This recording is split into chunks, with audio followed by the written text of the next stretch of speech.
music again. I mean, we could always use the thing we used before. That seemed to work. Yeah, It was pretty aggressive though. I'm a pretty aggressive person. Yeah, the oh man, the warning signals just remind me of like when they used to do tests every Wednesday. Yeah. Did you have like the air raid sirens that they tested Yeah, I mean tornado sirens. Yeah, like on the first Tuesday of every month or something? yeah. Yeah, those were pretty brutal. Why does it say looks like your embedded link is invalid for chat? That's weird. Are we not able to see the chat? We have 0 viewers. Maybe the link. Maybe we need to recreate this. Maybe the stream time is this is the same link as before, right? Sure. I don't know. I just like. Let's check on Facebook. Let's see if anything. Oh, it looks like somebody liked it, so it looks like the video's up. All right. So it looks like it's working. For some reason, it's just. Yeah, I mean I see it. Let's see. How do we? Liked it, so it looks like the video's up. It's going. For some reason, it's just. Looks like your embedded link is invalid. Visit the chat settings and grab a new one. Chat settings. Just turn off chat overlay and then turn it back on. Doesn't seem to work. Oh well, if we can't see the chat in the video, we'll just comment on it. Yeah. Like we used to do the old-fashioned way or something like that. Yeah. Oh man, it's so nice to have everything consolidated though. I know, right? Let's It's see. pretty good. I'm looking in settings on my end. I don't have chat settings. Yeah, I think it's over here. That's okay. If you're in chat, say something, so then we could see if it's working or not. Yeah. Type something. Press enter. Maybe you should just type something. Go to Facebook and. Anyway, I don't know if Daria's going to be here today. We tried to get a hold of her. She might be traveling. Okay, so chat's working. Yeah, it's working. It's just not showing up on the screen, which is. Okay, so it's not showing up on. Okay, that's fine. That's fine. I guess people just have to deal with it. As long as we can see it. Yeah. Looks like your embed link is invalid. Visit the chat settings and grab a new one. Where are chat settings? How do I grab a new one? Settings, general, video, audio, shortcuts. Yeah, that's the problem with this technology. Some people are claiming they can see chat. Oh, really? They're claiming they can see it? Yeah, like on YouTube at least. I don't know about Facebook. Maybe it's just down on Facebook or something. Let me see. What if I just like refresh? I'm gonna disappear for a second. Will that like close everything?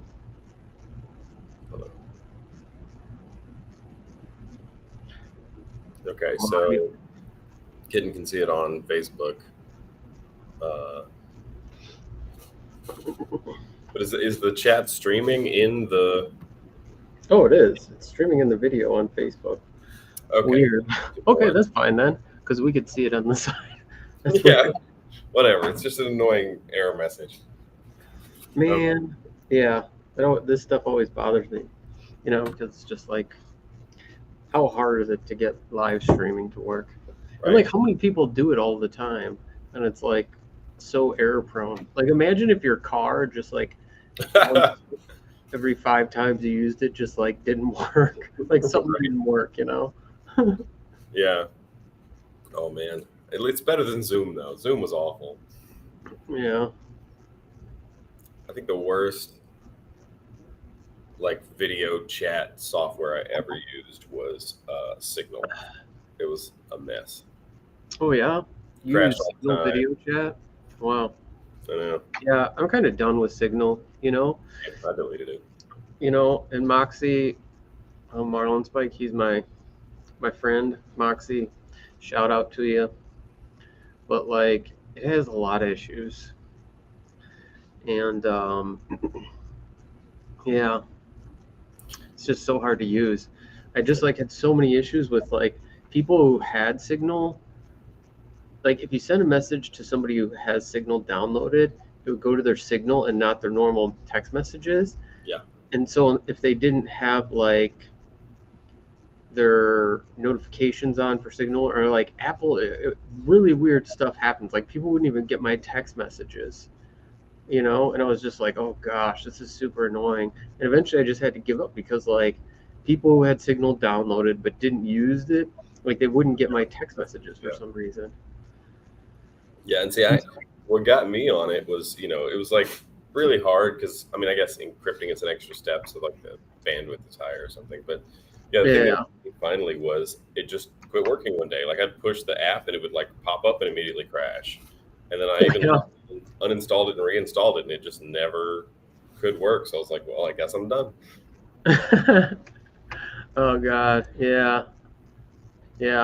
Oh well, but yeah, Signal. I mean, I kind of come from the point of view that like, there's really no way of stopping the government from. I know, right? Anything that I like. If they want to view any of my shit, they're viewing my shit, and so I'm just kind of like, yeah. I always assume that, just Same. like, if there's anything I want to talk about that people shouldn't hear, it's like face to face with nobody else around, not in any normal location. Yeah, I just kind of assume, because it's just like, it's just so much easier not to do illegal shit. Oh yeah, I'm not worried about that. I'm not worried that I'm doing illegal stuff. That's not what scares me. What scares me is the government. Like the thing is government can make up anything they want. Sure. They could be like, oh, you guys at the Odin are selling toxic chemicals or something like that, and they go look around until they find like something that's supposedly toxic, or like swab the whole building and find some bacteria that are like pathogenic, and then just like blame it on you, right?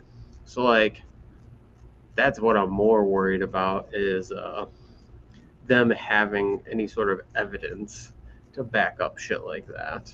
Yeah, I mean, honestly, if some group wants to take you down, I mean, what are you gonna do? They're just gonna make shit up and say it enough people believe it. I don't know if they'll make shit up necessarily. You don't have to make shit up nowadays, right? Like, how would you know the difference, though? Is my point. How would I know the difference, or like how would okay, Germany, right? Like we sent that one kit and they like tested it and found like pathogenic bacteria in the E. coli because they just did the simplest dumb test in the world. And so you're gonna find bacteria in everything is the thing. Like but that's the thing, is like, that's what I'm saying, is like if you look hard enough, you don't have to make stuff up. You can just like, look, this thing you said on your chat one time is like, like sending people messages that say for drugs and crack and right. Fuck no. Yeah. And that's kind of the thing, is like, what are you gonna do? Like, even if you're like living in a mountain cabin somewhere, I mean, if somebody decides they care enough to like make trouble for you, they're gonna make trouble for you. Yeah, for sure. I mean, you just try to not piss off the wrong people too much. Right. That's my goal, basically, is like, do my best not to piss off the wrong people too much. Same. Yeah. Yeah. And like try to be very particular about what I say and what I do and who I criticize in public and stuff like that. Yeah. That's the kind of thing that's just like, because that's what I realize is like, it's not just like going to jail is bad and that can happen, but it's not just going to jail. Like people can make your life difficult in a lot of different ways. They can just like keep suing you for eternity and cost you a ton of money, and bullshit like that. And it's just like, yeah. Yeah, or like, hire a botnet to come after your website or stupid stuff, Yeah, sure. Yeah. But yeah. Anyway, Signal, sorry. Yeah. I did use some encrypted email for a little while when I sent it to specific people. What's up? I used Proton Mail for a while. No, I mean, you could just encrypt it in like Gmail or something. The thing is like encrypted email really is only good for like sending it through the ether, because like if somebody gets access to your email account, obviously they can read all your shit. So it doesn't matter to me if I'm using like Gmail or whatever, because like, yeah, if somebody hacks my Gmail account, like it doesn't matter what. Yeah, exactly. Yeah, I thought about that too. Yeah, I mean, I guess maybe if they get it from the middleman, they don't really have it still, but yeah, like PGP encrypted, you can PGP encrypt your emails and stuff. There's just like a plugin for Gmail. Yeah. But a lot of that times, usually when somebody asks me, to like communicate over encrypted chat or something like that, they're full of shit. It's like I've noticed that too. It's the same with non-disclosure agreements. I've noticed every time I've had somebody be like, "Can you sign a non-disclosure agreement before I tell you my amazing idea?" It's not that amazing. Oh yeah, I mean totally, right? Like knowing so many companies and people in Silicon Valley and CEOs and everything like that, like nobody serious ever asks you to sign a non-disclosure agreement unless it's like super serious, like Google or somebody like that, right? It's like, sure, if you go, to like Google X or visit parts of whatever, like they'll make you sign some documents, or like SpaceX or some shit. But like, if any company that's not like a multi-trillion-dollar company is asking you to sign a non-disclosure agreement, it's like, that's what people I think don't get, is like contracts for normal people don't make sense. Yeah. Because they're only worth as much as your ability to enforce it. Right? So if you're like giving me a contract, it's like I used to have people give me contracts over like, or send people contracts over like consulting for like $300. And it's just like, if you're paying me $300 for consulting, I doubt like you're going to be able to enforce any of these ideas, these contract breaches. So like, I'm here to pretend, but also like, yeah. I mean, my thing is like you're saying, because it's like if you're worried somebody's gonna take you, which is why I've always done like, like with dogs and stuff, people do contracts and things like that. It's like, okay, so what happens if somebody actually breaches a contract? Am I going to sue them? Like for what? For like, I'm going to pay the lawyer more than the dog. Exactly. Like everybody loses. Yeah, that's like totally people you don't trust. Like if you gotta have somebody if you gotta force somebody to sign a contract before you trust them with a dog, you shouldn't be trusting one of your puppies. Yeah. Contracts. I mean, of course, if it's like for a large amount of money with bigger corporations, they always make you like sign some sort of contract. But they also just have like fucking a million lawyers on retainer. Yeah. You can do anything, but yeah, normal, average, everyday people. I remember when I was working with somebody to do some contract work, and they wrote up their own contract and sent it to me, and I was like, I don't think that's how it works. It was just like kind of written very, I don't know, like common language. It wasn't written like a contract at all. Like probably so many holes in it and whatever, and it was just like very lawyers picking apart about 5 minutes. Yeah, like 30 seconds. And I was just like, okay, I'll sign this contract, but like, yeah, it's super silly because like you can't just like, your average person can't just like write a contract and like send it over and hope it to be like in any way enforceable. Yeah. Yeah. They'll be like, oh well, you didn't have a whatever clause, so we're just out now. Yeah. Yeah, the language wasn't specific enough or something like that, right? Like wasn't general enough. Like it's just it's funny. Yeah, contracts in the business world have kind of just laugh at them. Yeah. So the guys asking about my full statin project, just check out my Odyssey soon. There'll be something there. Otherwise, it's on my Patreon. Check out Odyssey. Oh, there's something new. Have you been doing something new, or is it just like? Yeah, I just don't. Yeah, I mean, I've been still working on it this whole time. I just don't want to put it on YouTube and get YouTube to take me down again. Oh, right on. I took all the interesting stuff off of YouTube because, they canceled you and deleted several of my videos. So I just deleted everything that was controversial. Yeah, right on. Yeah. Yeah. Odyssey seems to be, Vimeo, you can put videos on also, but you have to pay, which is kind of annoying. But I don't think they care, really. Yeah. And I think, like Odyssey works fine. It's got some issues, though. Like, I don't like it as, like, they got some technical problems to work out also. Yeah.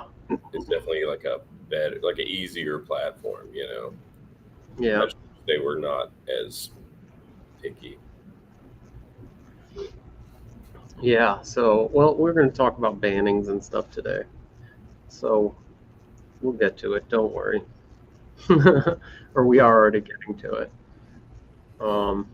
But yeah, on Friday, Stripe canceled payment processing for the Odin after processing payments for us for over a year. So that was quite disappointing. Yeah, we can't catch a break on some of this stuff, which is really annoying. It's just, it makes it difficult because you have to spend a lot of time doing, pointless bureaucratic bullshit instead of doing work and just dealing with these issues, right? It's like when you get banned, and then you have to set up completely new payment processing and stuff like that, and it takes time and effort. And it happens to us fairly often. So, yeah, it takes up too much time and effort, but we'll see. Yeah, Daria, I don't know where she might be traveling right now. Yeah, it's the 13th. I think she is traveling right now. Yeah. I can't remember if she said she was leaving the 13th or 15th or what exact day. But I think it was going to be in Poland on the 14th, so I do think she's traveling. Oh, okay. So she's probably traveling today, so she won't be with us. She might not be with us for a couple weeks. Maybe, we'll see. I don't know what the status of internet is in Ukraine, or I think that's Starlink in some places. But I don't know about just like regular folks. Yeah. Try using payment processing through Costco. Dan. Yeah, I don't know, Yeah, I don't know if that's I don't know if you can do that for. They have a thing for online businesses. And even like I don't, the thing is that like, I mean, we're trying to get set up with some more high risk payment processors because payment processors deem us high risk, and that's why they kick us off because we sell different stuff. Yeah, if we just sold like hair bands and bottles and like normal retailer stuff, nobody would care. I like how hair bands and bottles is your normal retail stuff. I was just thinking about random stuff from like Amazon. You buy your hair bands. But yeah, and people are like, oh, except crypto, but it's like crypto just nobody uses it. Nobody uses it as a payment method. And not only that, like the processing fees are insane for crypto. Like the one benefit of crypto is supposed to be like small processing fees, but because like really the only way to exchange crypto is easily. Sure, you can get an account in an exchange, put your money on there, filter through the exchange, and deposit it out your account. That's way too complicated. And so instead, we, like most people, use like Coinbase or something like that, and the fees are ridiculously high. They're like way higher than what you'd see in a normal payment processor. And so, like, even when we use crypto, like, and crypto's hard because like the value of things changes like every minute. Yeah. Like I remember I paid somebody in crypto not too long ago. I sent them some money, and they're like, "How much crypto did you send me?" And I was like, "Oh, I sent you, like I don't know, $315," and the cost was like $300. And they're like, "Oh, because the crypto was worth like $290 by the time they cashed it out or something." And I'm like, "Oops! Like, what do you want me to do?" Especially if you don't have a really high profit margin, like it can fall below profitability before the transaction's calculated. That's true, Christy. We should do like biohacking porn. Then we could just be like biohacking porn, guns, drugs. Just like try to win them all. Yeah, just piss off everybody all at once.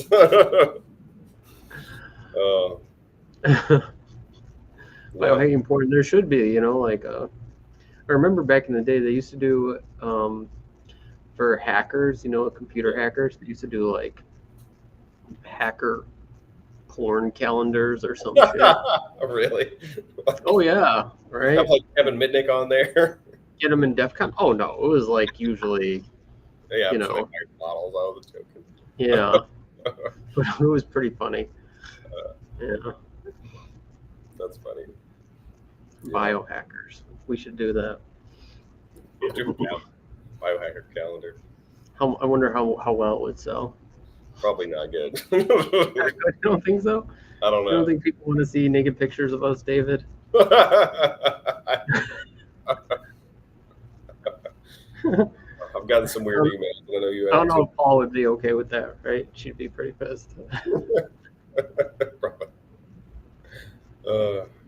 Move to a country where you can do science without getting harassed. Yeah. It's a good way to raise money, though. We could do it.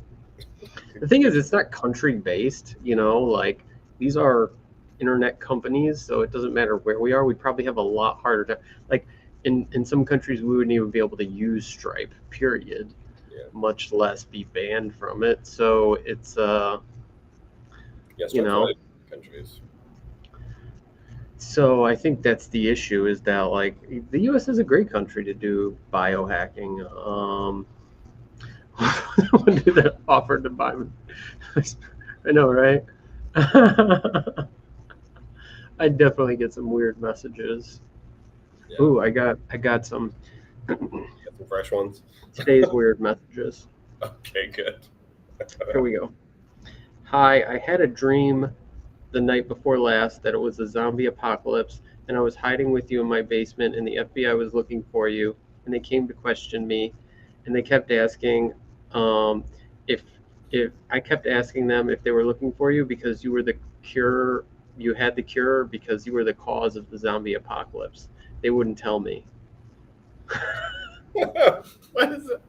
Okay. I don't know either. It's a good one. Like, it might make a good movie.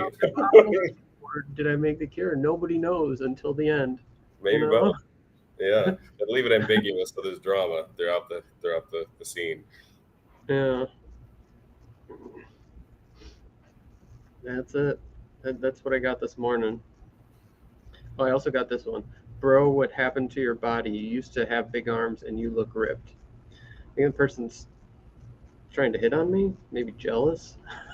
But did they narc on you? I don't know. It's a good question. I don't think I should send them a message back and ask them, did you narc on me? I feel like the fact that they didn't say that they specifically didn't narc on you probably implies that they did. Oh, man. Because I feel like with that email in that context, if they had stayed true, they'd have been like, and I didn't even say anything. They didn't narc on me. Come on. Don't do it for the science. Nah, I mean, I'd probably narc on me also. I'd be like, fuck it, I'm not going to jail. This weirdo from the internet. They seem pretty sketchy. They probably created the zombie apocalypse. The thing is the FBI is still around after the zombie apocalypse. Like, fuck. Yeah. You know? Maybe it's just run by the zombies now. Oh, that's true. Maybe it was the zombies in disguise as FBI agents. Maybe so. I mean, who says there can't be smart zombies, right? Yeah. And they eat all those brains. They got to get smarter as they eat more brains, right? Makes sense. Scientific fact. Right. You know. Oh man. What about crypto? I just answered that like 2 minutes ago, so you probably missed it. Just rewind a little bit.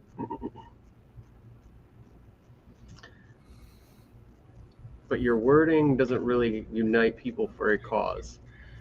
So, I mean, here's the thing is, I think you're wrong. Like, I don't unite academics for a cause, but like, academics are the problem. So like, I can't unite them if they're the problem, right? It's like, nobody is telling academics to publish papers behind paywalls or make it impossible for anybody to get accepted to graduate school or take all the money that they get from government grants and waste it publishing papers on really expensive equipment that shouldn't. You should check out some of the stuff that it is sold on websites, scientific websites. Yeah, like there. I once on Fisher I found an aluminum pot, just like any pot that you would have, for $500. Yeah, and it was like science boiling apparatus, and like the same one is on Amazon for like $23. Yeah, $2,000 gel boxes or gel combs. You know, a little piece of plastic that says teeth. $40. Yeah. Yeah. It's like nothing. And so it's like, okay, I've talked to academics. I was an academic, and like, what do you want me to do? It's funny because like when my company, like we sell science supplies for less expensive than all the traditional places. So if you go to like Fisher or any of these places, like you can buy the stuff less expensive from us. And I went to all the professors and people I used to work with, and I was like, hey, buy stuff from us. You know, and they're just like, we don't really care. We're not trying to save money. And I'm like, what do you mean you're not trying to save money? Like, that doesn't make any sense. Like, also, like the argument that like not all of us can have labs. Like, I mean, maybe not, but I'd say a lot of people can have labs. Like, I built a lab in a shed in Mississippi out of scraps and stuff off of eBay and from the Odin. And I mean, it was like a fully functional genetic engineering lab. So like, I think it's a matter of like thinking outside the box and using a little creativity. And you know, I think it's much more approachable problem than most people think it is. Yeah, and it's like, sure, you know, they're scholars and not entrepreneurs, but like, that's not a good reason to like burn all the government's money, right? It should be in the hands of people who are responsible with it. Right? Like, whether they're good at handling money or not, like, they should be responsible with it.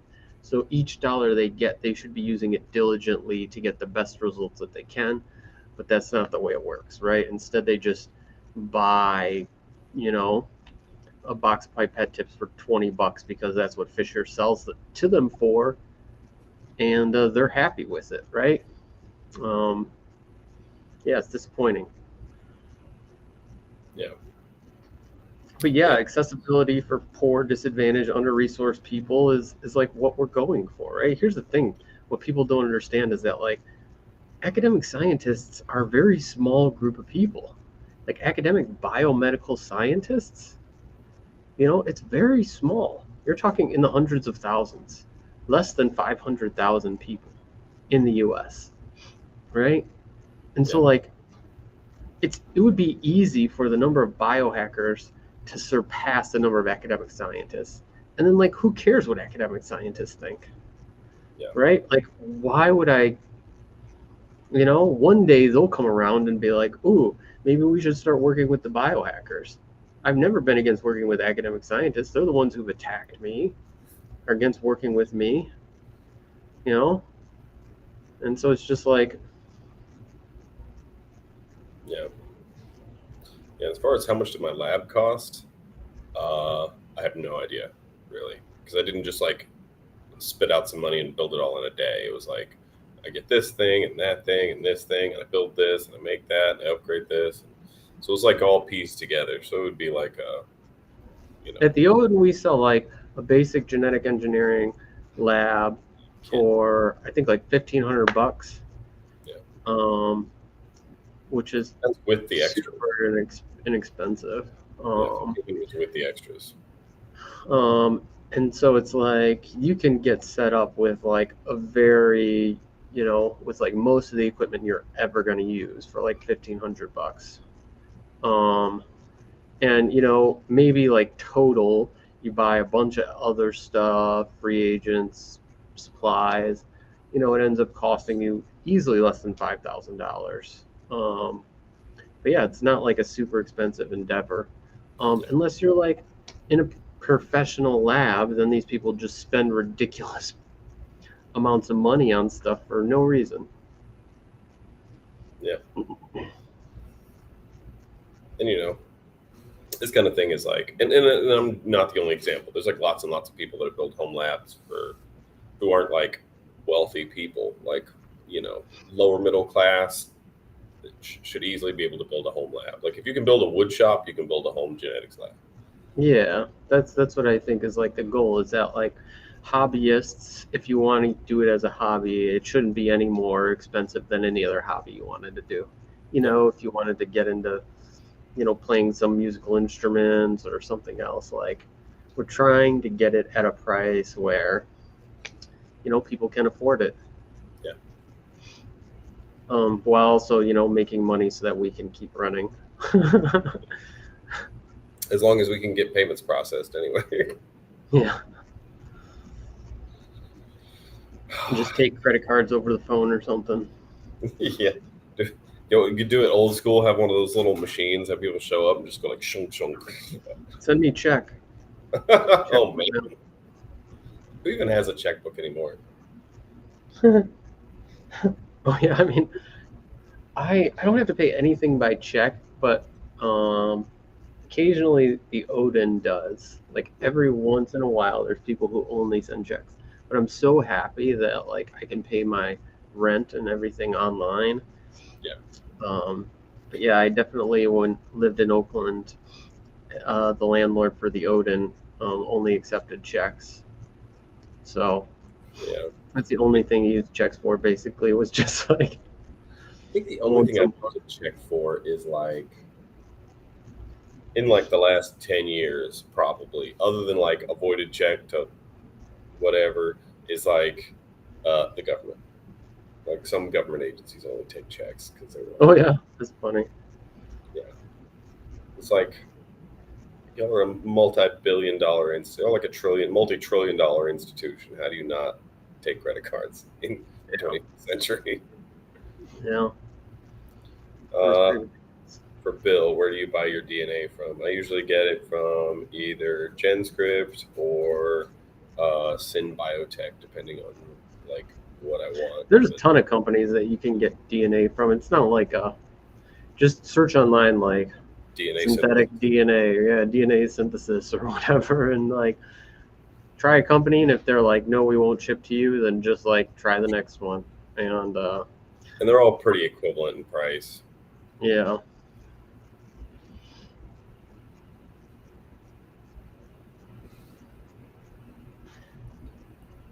You had a male rabbit produce. Troy. I don't know what you can do about that. I think here's the thing: is like a lot of people view science as like super complex thing, like you need all this equipment or crazy stuff or something like that. When science can be as simple as just like breeding rabbits or breeding plants or something like that, like super simple stuff that like the cost is you know nothing more than what you're already spending. Yeah, and it's even like like most of the equipment people think you need like cutting edge stuff, but I mean most of the stuff is like really simple chemistry stuff.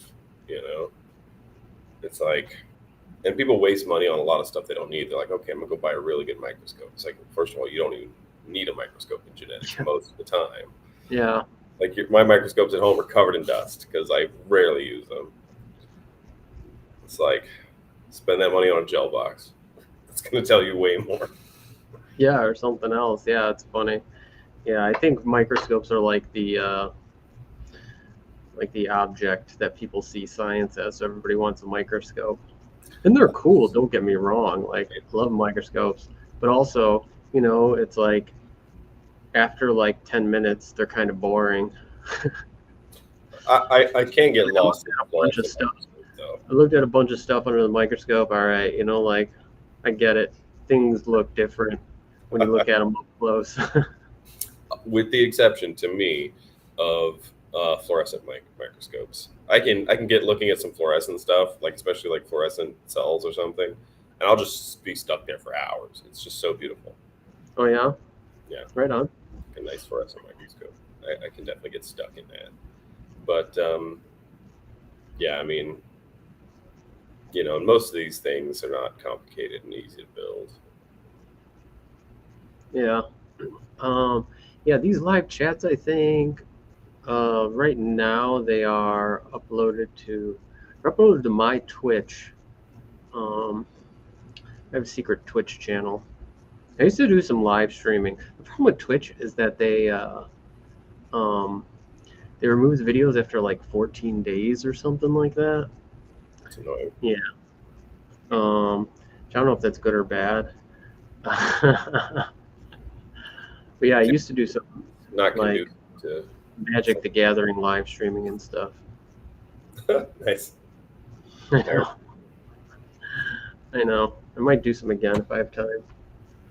What are your thoughts on Roe and Wade? Oh, Wow. That sounds like a sorry, Bill. I don't think we're going to really discuss that. I don't know if there's much like scientific. Not that we only discuss scientific things, but like I think just bringing that in. Yeah, that's just going to start a huge flame war in the comments. It's going to be, we don't need that. Turning the whole video into a highlight or whatever. Oh, interesting. Okay. I usually just download the videos from Restream, what we used to stream, and then upload them to Odyssey.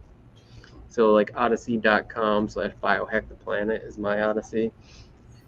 See, it automatically does it when it goes to my YouTube, and then Odyssey just picks it up from the sync. Oh, Odyssey just automatically uploads it. Yeah. I mean, I was banned from YouTube, so I Yeah. wonder if one day they'll unban me, or if it's just like. Yeah, I don't know. It's so funny to be like, YouTube hates me. Like so 50 years from now, they'll be like, "You're finally unbanned." Yeah.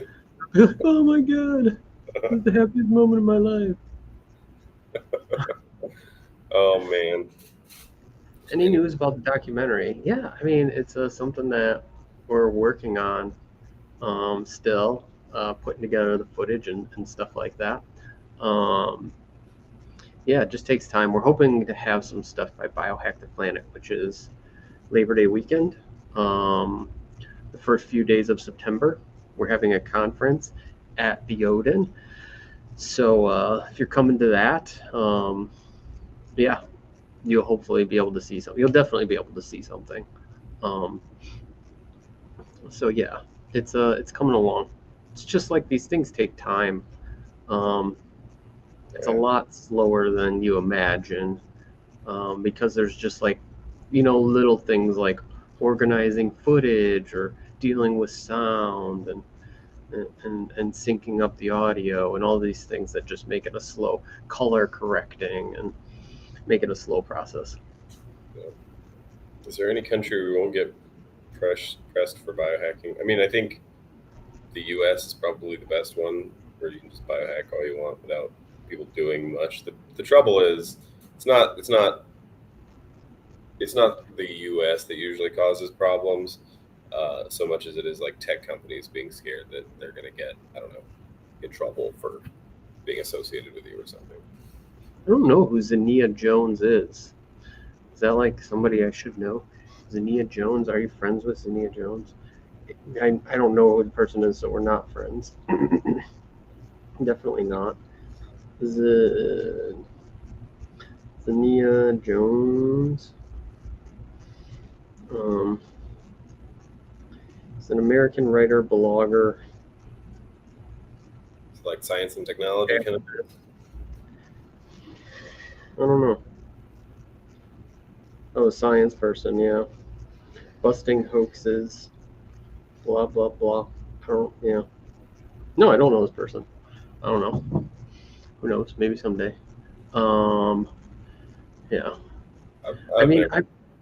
I bugged Twitter. I mean, I bugged YouTube a lot, and a lot of pressure on YouTube by a ton of people. It doesn't work, like I'm not gonna get unbanned. Yeah. Maybe one day. Yeah. Anti-aging movement going through something similar. I mean, the anti-aging movement is full of shit, so.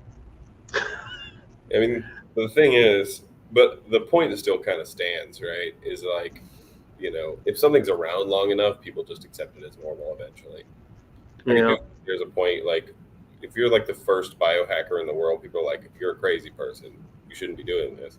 But if you're like the 10,000th biohacker, people are like,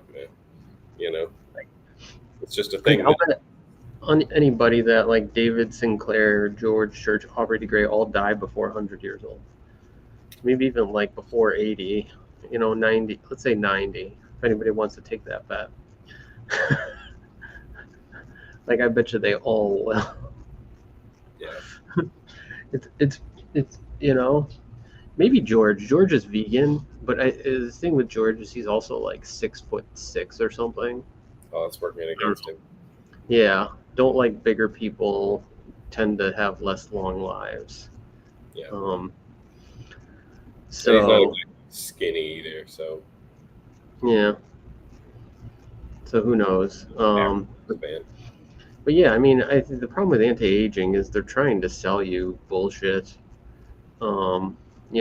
Take this pill, take metformin, or take this pill thing that I've come up and it'll help you live longer. And it's like, there's no evidence in humans that it will. Sure, there might be evidence in mice, but there's also evidence, put fucking wings on mice and shit. Yeah. Mice are, we've done a little bit of everything with mice. Cured mice of every disease, Mice have been cured of cancer like 1,000 times. Yeah. Yeah, that's funny because we've given mice like every disease, like even genetic diseases that never happened. We just gave it to them and then cured it. It's like, from a mouse's perspective, we're pretty fucking horrible. We cured the mice. Yeah, man. They got it shitty. Yeah. I would definitely my life out for a lab mouse's life. It's just like, yeah. You're the only one who doesn't want to live. No, I don't want to live to be over 100. I don't. There's these people who are like, "Oh, aging's a disease" or something like that, and it's like that's weird. It's like saying like growing hair is a disease or something. Yeah. Oh no. What if it is? I know. Secure. Probably, right? No, it's the opposite, not growing. Like being. Although there's a lot of people that want to cure baldness. That's a regular email. Mm-hmm. you know, That's for like sure. once a week at least. Can you CRISPR me to not be bald anymore? That's a really regular one. So there's a lot of Yeah. people that want to cure for baldness. Yeah, I feel like the anti-aging crowd does come off as narcissistic and crazy. Um, I mean, what do you mean legit stuff? Here's the thing: is like everybody's like, "Ooh, this stuff is legit." They made dogs live an extra, you know, 6 months or something. It's just like, it's not legit to me. The thing is that like human beings, our genetics, any animal's genetics is so crazy, right? That you're more likely to die of anything else but aging, Yeah. right? You're not going to die of quote unquote old age, right? The thing that gets me is just people's inability to define it in a consistent way. Like you ask four different people in the anti-aging crowd, what is aging? Like define aging to me. And you get four different answers. So it's like, so y'all trying to cure four different things. Yeah, and it's like if you don't cure all other diseases and illnesses, it doesn't matter if you can live forever because you're gonna die of cancer before you even make it to 100. Yeah. You know, you're gonna die of heart disease, and so it's like yeah, this idea that we die of like old age is really weird because it's like Yeah. it's time, it's not age that's the problem. That's what always gets me, like with cancer, is everybody's like, oh, well, if we can not get shorter telomeres, nobody will ever get cancer again. It's like, that's not how cancer works. It's like, Yeah, just keep going out in the sun day in, day out. Keep breathing oxygen day in, day out. You'll get cancer eventually. yeah, the accumulation of mutations in your body just like builds up and eventually you get cancer. You know, it's like it's crazy the statistics. You know, like 50% of people will get cancer or some shit like that. It's just like because we've been able to prolong our lives long enough where like And that 50% is just the ones that died of something else first. If you cured all the other diseases, cancer will catch them eventually too. Cancer's yeah, cancer's like I, either you die of cancer or something else first. You know? yeah. So if you can make it that far, you know, then yeah, Yeah, I don't think I most people. I think we should cure cancer in tortoises, Troy, not shrews. But you know, teach their own. I mean, I'm easy. I just want to cure cancer in dogs. They Oh yeah, that's easy. yeah. Well, I mean, I'm predictable. Oh yeah. Mm. Yeah. The thing is, like, it's just a fundamental part of the process because like imperfect replication inevitably leads to some kind of failure. Like you'd have to, I do think it's possible to make a human that lives much longer, but I think you'd have to engineer them from the get go. So like engineered an embryo to grow into a person who has like resistance to all these different things that normally kill you, and then you get a person that can live longer.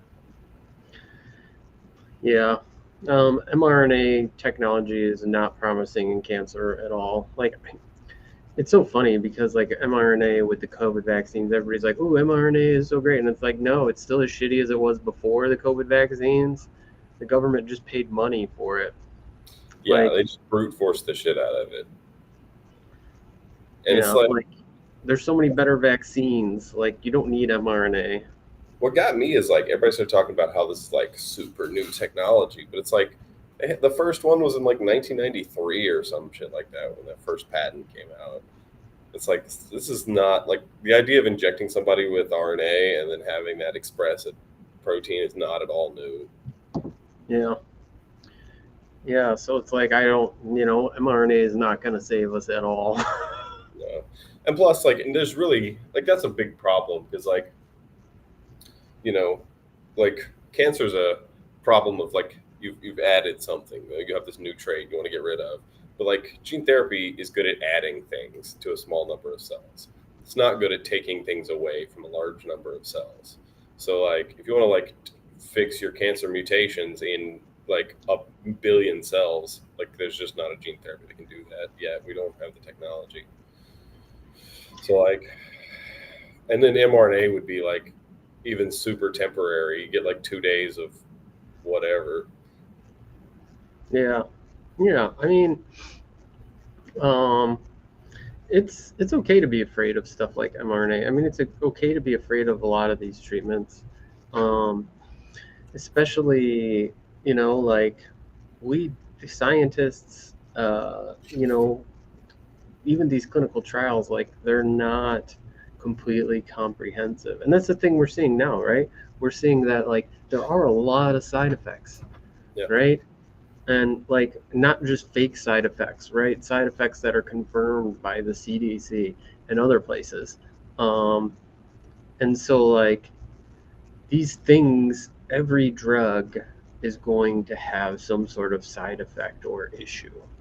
Like Tylenol kills like 300 people a year or some shit. Yeah. It's like nothing is free of side effects or like hurting people or anything like that. And I think it's totally normal to be afraid of these things. And I think it's just like you have to weigh the risk versus reward on stuff like this. Yeah.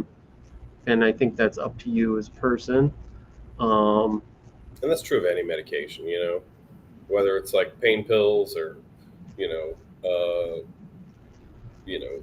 a vaccine or heart medicine or anything.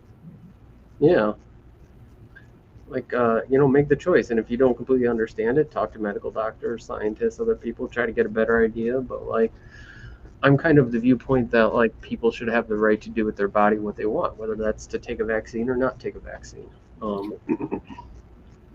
They Yeah. deserve that right as a human being to be in control of their own body.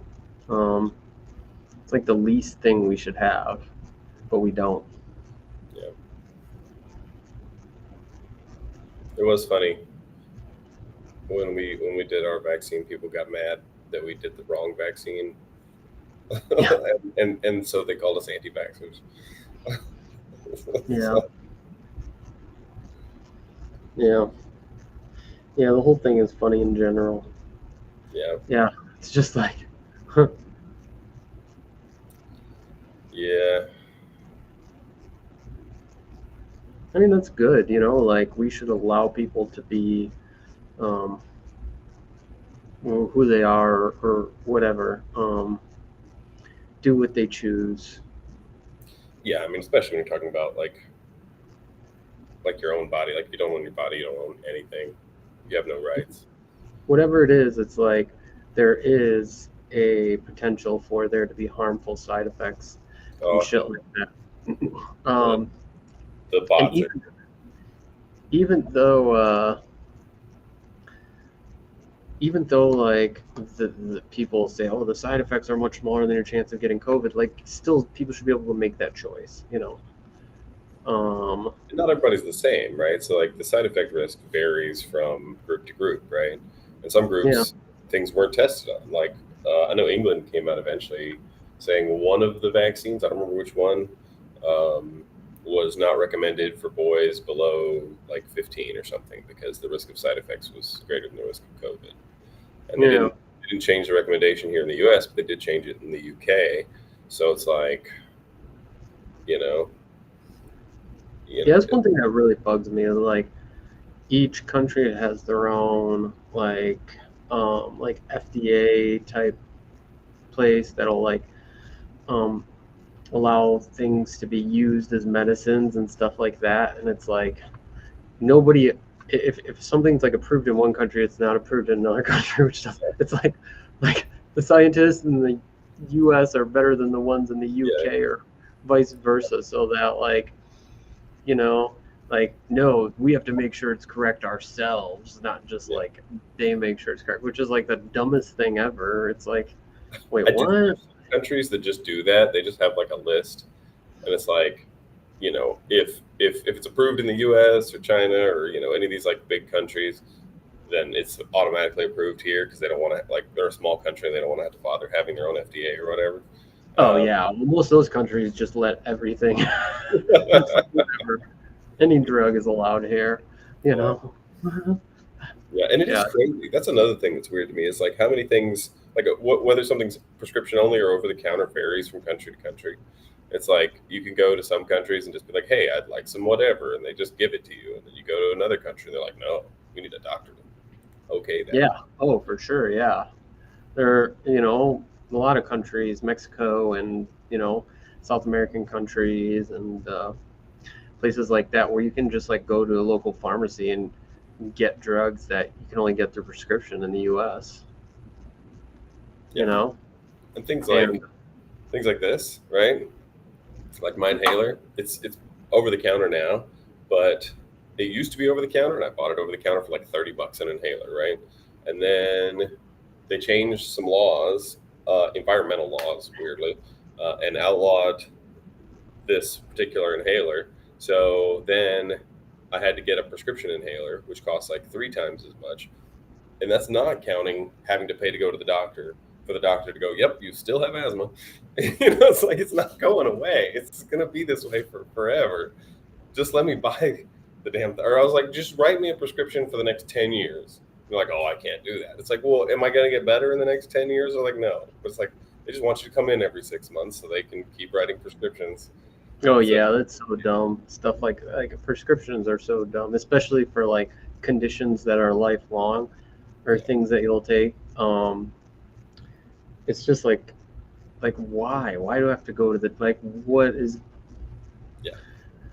what are they gonna say that's just gonna be like I don't it's like they could be like, hey, if anything changes, if you get prescribed any new medications, contact us just to verify that like, there's no harmful side effects while being on these two medications at the same time or something like that. But like it's super confusing. It's super annoying. And it's not like they even check that. You just go into the doctor's office. They're like, "Hey, how you doing?" They check your vitals or whatever, and then they're like, "Hey, so what'd you come in for?" But like, I just need a new prescription for my inhaler, and they're like, "Okay." Write it to you, hand it off, and charge you $45. And so it's Yeah. like it's not even like they do anything other than write a prescription. So it's just like a weird racket. But I looked up the statistics. After they outlawed it, like the year it stopped, the number of poor people who died of lung-related problems, spiked.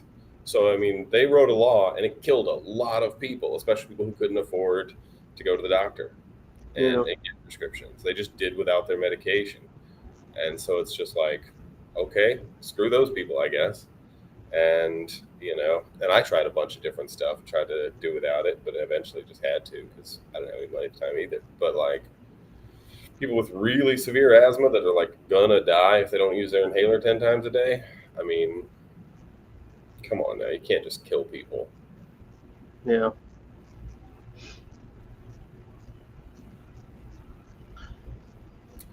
I use Primatene Mist because it's the only one that's over the counter, and I don't have any problems with epinephrine.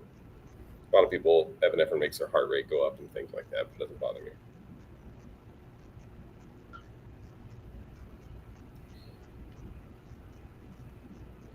Yeah. Yeah.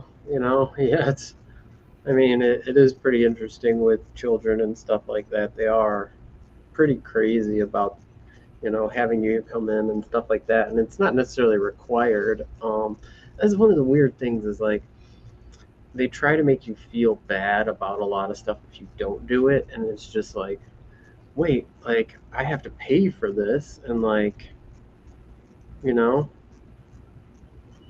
yeah, it's like, I remember one time when I was much younger and I went to the eye doctor to get contact lenses. Now I just buy them from Canada. Nice.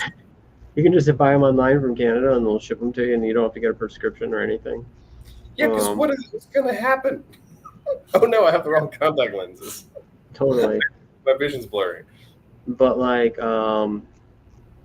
if you actually buy them in the U.S., you have to have a prescription that's like a year. You have to get a new prescription every year, and I'm like, this is dumb. Like, I don't want to get a new prescription. Nothing's changed.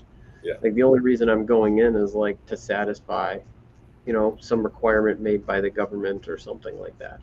And I went into the doctor, and she's like, oh, it looks like, you know, you have like some scratches on your cornea or something, have you been using your contacts, like not taking them out or reusing them when you should be throwing them away or something like that? And I was like, yeah, probably, because like I can't afford to, at the time, I was like, I can't afford to buy contacts, enough contacts that I can just like. Yeah. And she was like, oh, okay. And I'm like, what do you want me to do? It's like, Yeah. it's like there's nothing I can do. I can't afford it, and yeah, they make all these things that are just like uh, uh, that put cost barriers in the way of people actually being healthy, and that's annoying. Yeah. Yeah. Especially when it's like just some group of dudes up in some office somewhere who don't know a damn thing about medicine or anything. They're just like, you know what I think? And the other guys are like, yeah, I think so too. Let's make that the law. That's pretty much fucking it. And then people Yeah, die. if you have like muscular dystrophy or something like that, that's a chronic deteriorating disease that does get worse over time. Of course, it's Sure. good to go in for a regular check. Anything that is some deteriorating or illness that gets worse with time, it's good to go in. That's not what we're saying. We're not saying like don't ever go in for regular checkups or anything like that. It's just like Yeah. we're just talking about the added cost on top of getting prescriptions for a lot of things, just like going to the medical doctor. And sometimes it's like every month or every 3 months. Um, and it's just like, what? It's like my mom. She's got a chronic pain condition, and so she's been taking pain medication for my whole life. And I mean, the regulations are crazy, and like it's gotten worse and worse over time, where she just like has to constantly go into the doctor for them to confirm that she still has it, nothing's changed, and she still needs her medication. Yeah, anxiety. I remember when I got prescribed medication for anxiety, and they're like, you have to come back every month to renew your prescription.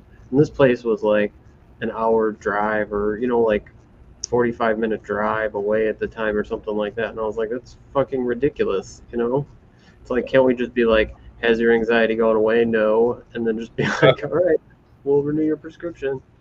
Um, Yeah.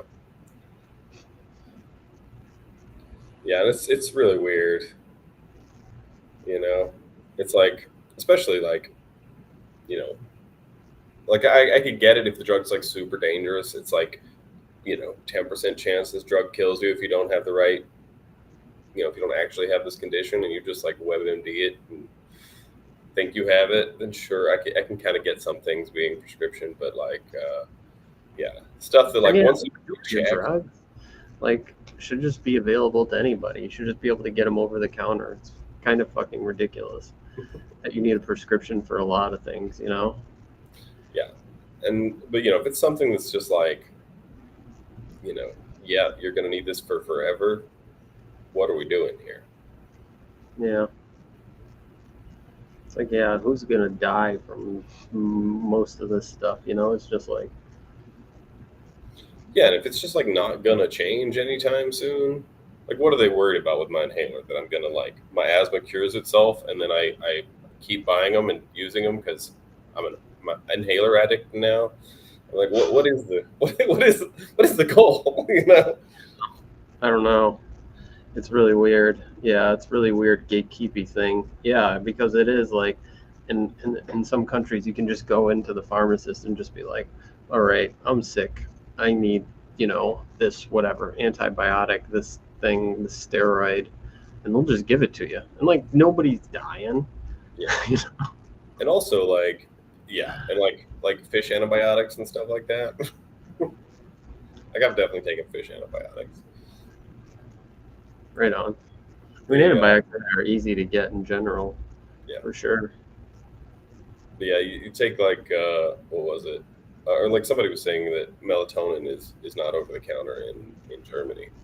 It's like I think it's impossible to kill yourself with melatonin. Like I think they have not found an LD50 with it. Like I was listening Easier to to kill yourself with salt or something. Yeah, or wait, like I think they've not found a dose that kills you. Like there was a story I was looking at the other day where this boy ate like a whole thing of gummy melatonins. It was like 170 of them, and like he was like delusional and woozy and like spaced out. So Slept for his mom, 24 hours. yeah, his mom took him to the hospital, and they just monitored him, and he was fine. So it's like I don't think it kills you. Like if like one of those things would knock me smooth out. So 170 for a kid, I can that's like some deep ass sleep. How do you eat 170? Like, I think he would just had like he just like ate a bunch of gummies, you know? I know, but like, I mean, like, yeah, it's just like weird. You just like leave your kid in the other room alone for like an hour, 2 hours, and you're just like, oh, what are you doing? I think the kid was like 14 or something. Oh, 14? Wow, that kid's just, I don't know. But yeah. So I mean, but there's been like a lot of cases of similar stuff, right? So I don't think it's, I don't think it's something anybody would have to worry about. But it kind of also doesn't surprise me that Germany's like, you need a prescription. Yeah, yeah, a lot of stuff is weird, and it's just like, damn, like, I get it. Like, I get it. Like, there should be somebody who's definitely like, what medications are you currently on? And what, like, pre-existing health conditions do you have that, like, might be affected by this medication, right? Something like that. Like, the majority of medications aren't gonna, like, Yeah. like, even antibiotics, like, they suck. But, like, they're not gonna kill you. Yeah. People be like, "Oh, it's increasing antibiotic resistance." It's like, let's be honest. Like the agricultural industry uses billions of tons. I once calculated this. The agricultural industry uses billions of tons of antibiotics every year, and like the amount prescribed to human beings is like 1/1000th. Oh yeah. Even less, like 1/10,000th of what they use in agriculture, and it's just like I don't think it's really going to increase antibiotic resistance and bacteria. Like that's human beings taking it. I don't think it's the problem. How about we decrease its usage in agriculture, and stop feeding every animal? Because like these animals, they just like add antibiotics to the diet. It's not even like. It's not like if this cow got sick, so we needed to add something. They just do it as a preventative measure. It's just antibiotics and everything. Yeah. Yeah, it's just like fucking crazy.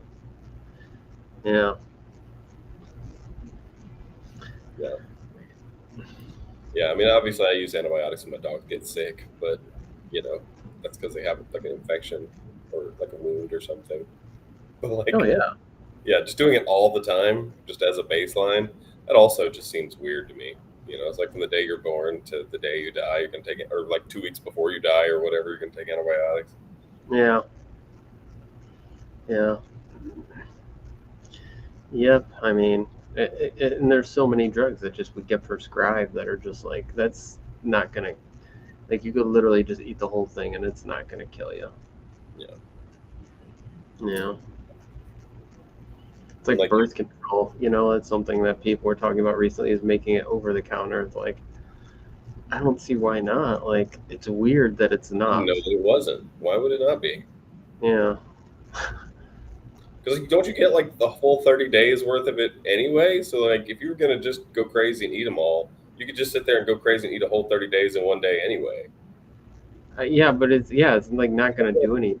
Yeah, I know. It's like might make you like feel weird, but it's not like your heart's gonna stop. Yeah. Yeah. Stuff's weird. Yeah. Who knows? But yeah, I think a lot of that just comes down to like the type of person who wants to be in charge of a big government organization that makes rules is the kind of person who really likes making rules. And so they're like, finally, I can tell a lot of people what to do. My life is complete. I feel good as a person. Finally, I get to make the rules. Right? Yeah.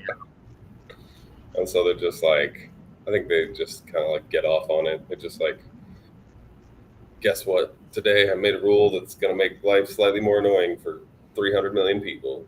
Oh, yeah. Yeah. Yeah, it's pretty funny. It's like, and then when they like make stuff over the counter that wasn't previously over the counter, and it's just like, wait, where were you in? What happened? What changed? Right. Like nothing. Uh, Somebody changed the rule because they changed the rule. And that's what I think a lot of people don't understand is like a lot of the things in society are like arbitrary rules that some random person made up. Yeah. And probably for no good reason. And like we're meant to follow them. Why? Because we just exist in a society with these people. Not like there's not any good reason for it, you know? And so it's just like, all right. Yeah, like rules in the US for purchasing alcohol are always really funny, you know? It'd be like, no buying alcohol before 10 a.m. or like no buying alcohol on Sundays or something. And you're like, Right. why? This doesn't make any sense. Like, I don't get it. That's what gets me is like especially like in Mississippi we have dry counties, right? So it's like you drive to the next county to buy your alcohol and then drive back rather than just buying it closer to your house. So it just ends up with more people who are on the road drunk than at their house drunk. Or like Yeah. lower the alcohol percentage. So it's like instead of, you know, Oh, 8%, yeah. you only get like 3% beer. So that just means instead of like drunks, you have like drunks who are really full and have a lot of extra calories. So you have like heart disease and alcoholism now. Yeah, it's really funny. Yeah. It's like, why are there rules on that? That's just so funny. Yeah, dry counties and stuff like that. It's just like Yeah. really weird. Um, yeah. But like people are like, yay, rules, you know? And me, I'm just like, fuck this. It's how I was Yeah. born. I don't know. It's just like ingrained into me. I don't Same. follow rules well. Yeah. I've always had trouble with that also. Yeah. Which I'm makes just it like, hard for me to tell other people what to do because I always feel like I'm being rude or mean. you're always being rude, you said? No, I said that's what makes me not like I don't like telling other people what to do either because it makes me feel like I'm being rude or mean to them because like I don't want other people telling me what to do. So why am I here telling this other person what to do? Yeah, I feel you. Catalog. I don't know what Yeah, I catalog. mean, it's funny. It's like, I mean, they've tried to ban everything, but it doesn't work. Yeah, Yeah. banning stuff definitely doesn't work.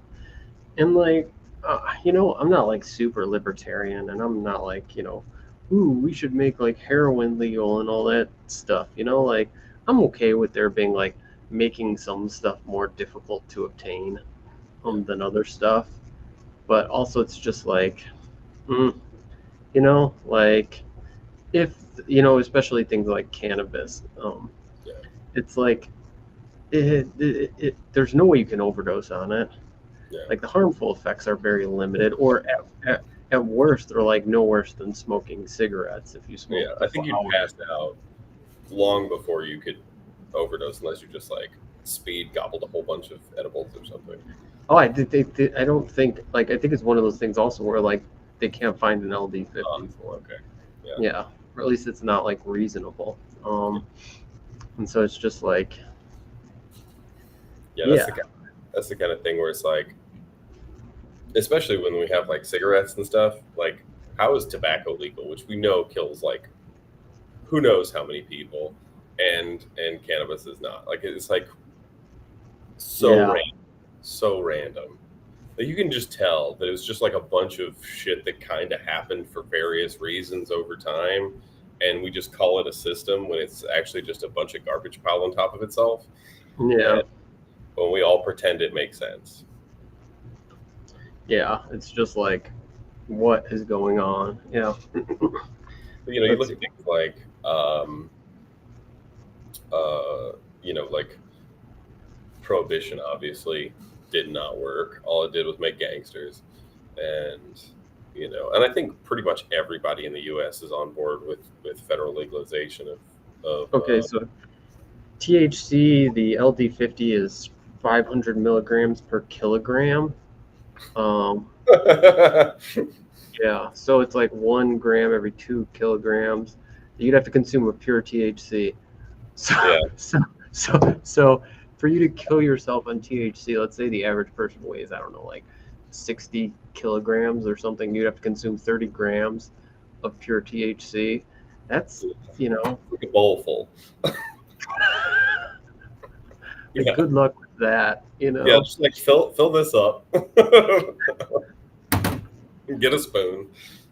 Yeah. Yeah. So it's just like, yeah, I don't think any normal person can reasonably overdose. Yeah, and honestly, if you filled this up with pure ethanol, you'd overdose too, right? Yeah. Like if you just filled that with Everclear and just chugged it, you'd die. Probably same thing with nicotine also. Oh, nicotine, the LD50 is really low, actually. Yeah. It's scary, like how much of a poison nicotine is. And that's why, I don't know if you ever consume nicotine, but like if you consume enough of it, it makes you feel sick, right? I know I've heard of people like swallowing chewing tobacco and throwing up and stuff like that. Yeah, so like a 0.1 milligram per kilogram, 1 milligram per kilogram can be lethal.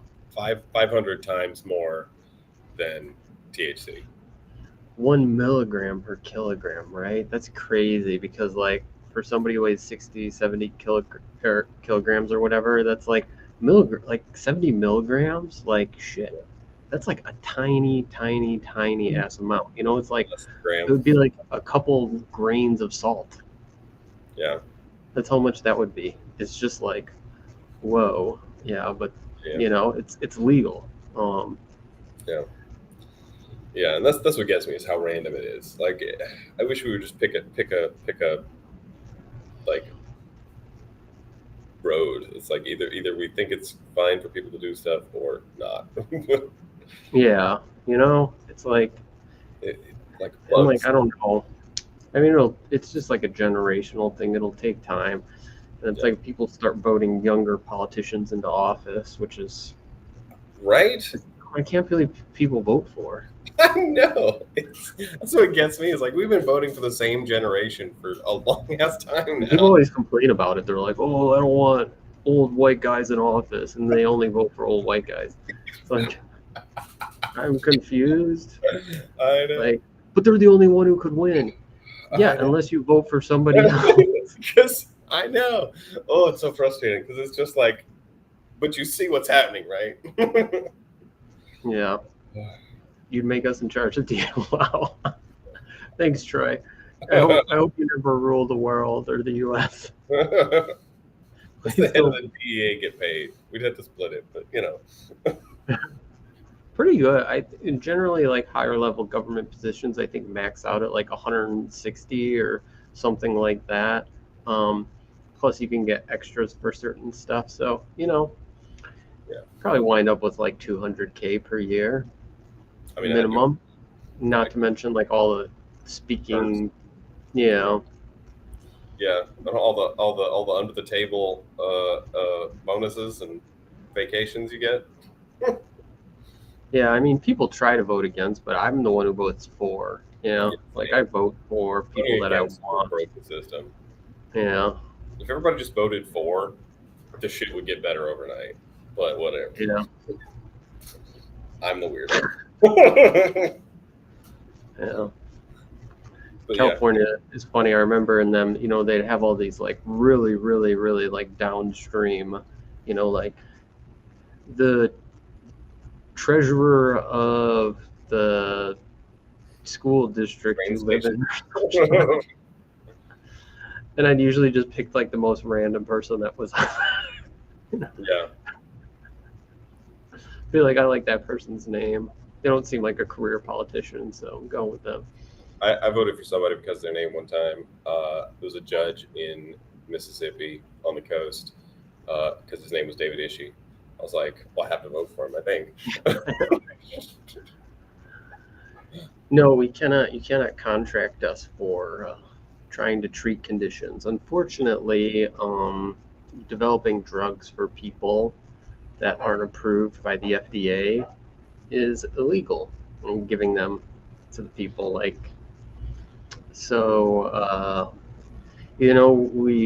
do consulting. The Odin website, we do have a link for consulting, and we're open to consult and talk about medical, the literature regarding diseases and illnesses and stuff like that, but generally we can't give medical advice or we don't want to. Not just that we can't, because it's complicated. We're not the ones who are going to pay the price if things go wrong, and we don't know the complete situation most of the time, and it's hard to without having medical records and all these other things. And so generally we avoid even consulting on medical situations and treatments unless there's like some concrete scientific research we can contribute or help with that has nothing to do with medical advice. Yeah. Can we engineer a voting system that doesn't make us betray third parties because of the spoiler effect? What is the spoiler effect? I never even heard of that. I think that's where like people like that's like Ross Perot or whatever. So like people don't want to vote for somebody that's like similar to one of the main candidates because they'll be like split the vote between those two on this and just not get all the votes, and then they win even though maybe the majority of people voted for somewhat like-minded candidates.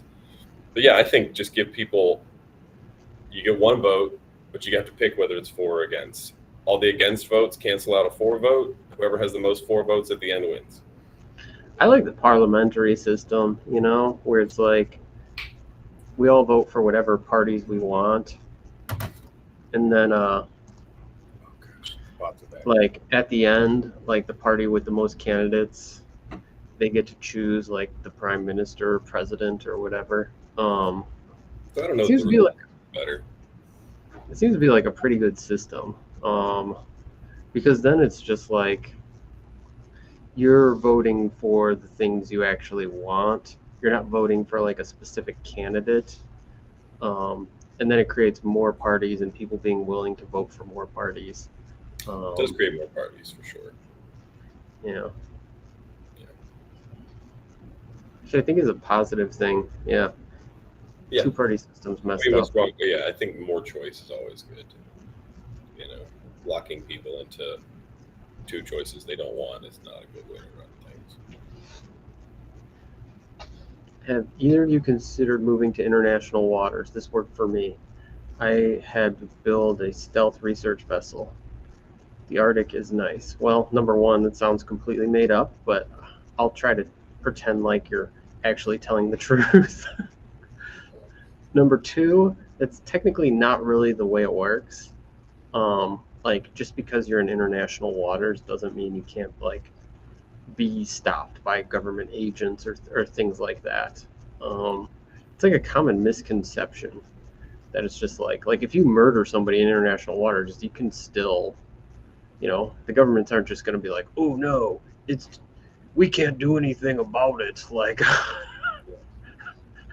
yeah, and like maybe if you stayed there, they just wouldn't care.